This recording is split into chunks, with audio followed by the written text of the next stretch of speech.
तो दोस्तों ये देखिए, आप जो देख रहे हैं बटेर का बच्चा है, कोयल का। ये 1 दिन का बच्चा है। ये देखिए अभी पानी पी रहा है और अभी पानी लगाएं इसको। और ये देखिए इसकी ब्रूडिंग हो रही है। वाइट बच्चे भी हैं इसमें, गोल्डन बच्चे भी हैं। बहुत ही एक्टिव बच्चे हैं देखिए इसमें।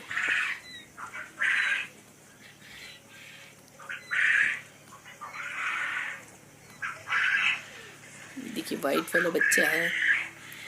ये देखिए अभी पानी लगाए, दाना भी लगाए हैं। इतना ऊंचा बर्तन तब भी दाने में खा ले रहे हैं ये लोग।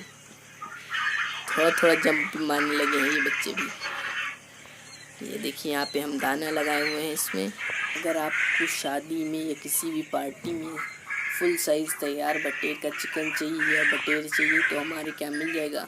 नीचे नंबर दिया गया है, उससे आप संपर्क कर सकते हैं। और हमारे यहाँ चिक्स भी मिलता है बटेर का, A ग्रेड का, 1 दिन का ब्रूडिंग किया हुआ। अगर आपको लेना है, A ग्रेड का मुनासिब दाम में मिलता है यहाँ पे।